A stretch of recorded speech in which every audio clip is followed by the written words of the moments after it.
Chapter 1 George and Harold. This is George Beer and Harold Hutchins. George is the giant zombie nerd on the left with the tie and the flop top. Harold is the giant zombie nerd on the right with the t-shirt and the bad haircut.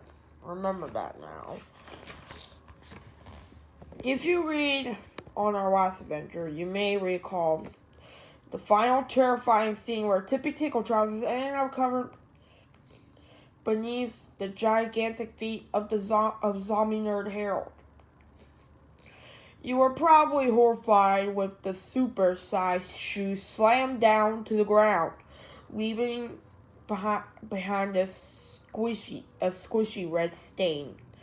You might even have commented on the surprising inappropriateness of such a murderousness and a bloody scene appearing in a children's book. It's fun to feel often, isn't it? Well, it's not true, I think. Unfortunately, I'm sorry to have to tell you that there is no murder at the end of the last book. There wasn't even any blood. What happened at the end of our last story is something called misdirection.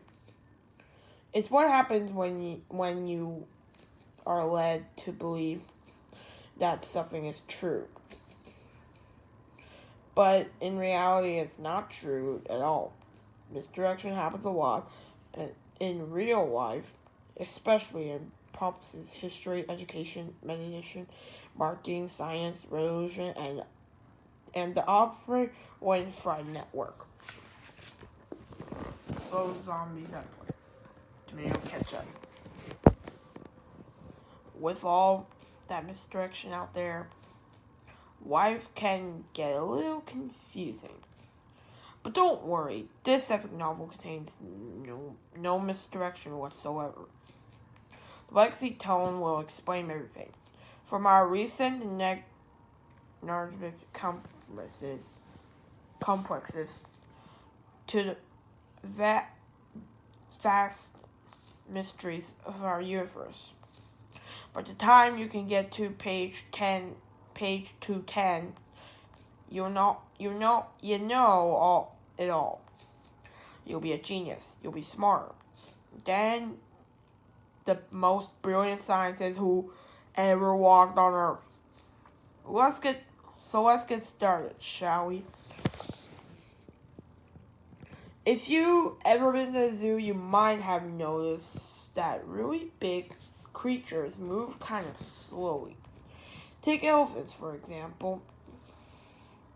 They don't move very fast, even when they're in a hurry.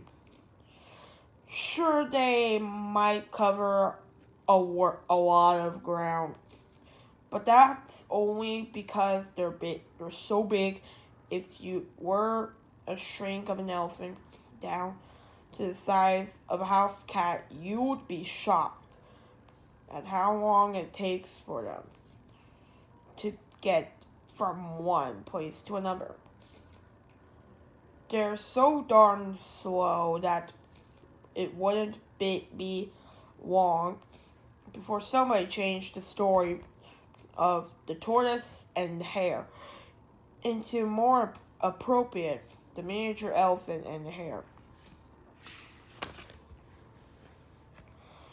It's the same thing with the ones from zombie nerds.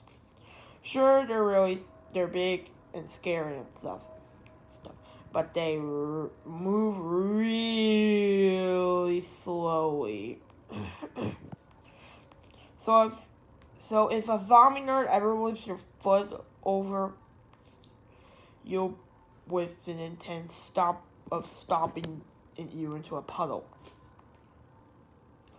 don't worry. You actually have a few minutes before you're in real danger.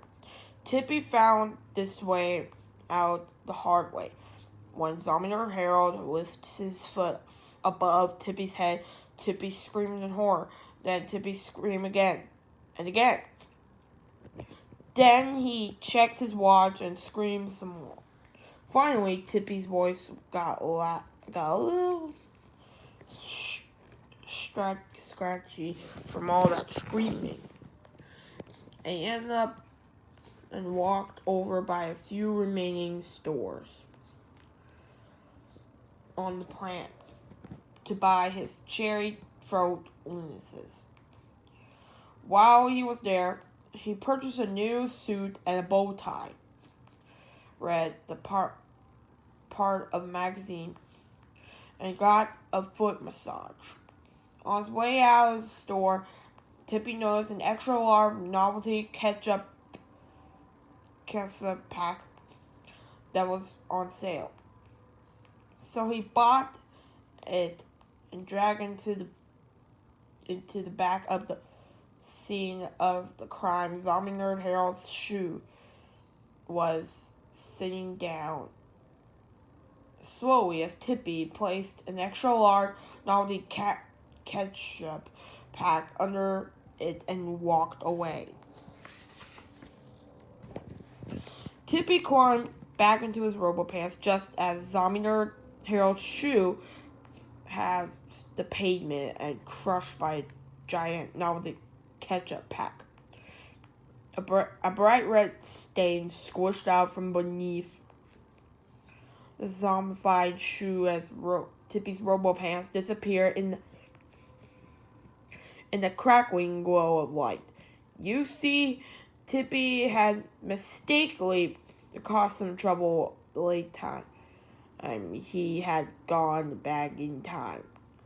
So he had to go back again to undo the damage he had done. But before I can tell you that story, I have to give you this warning.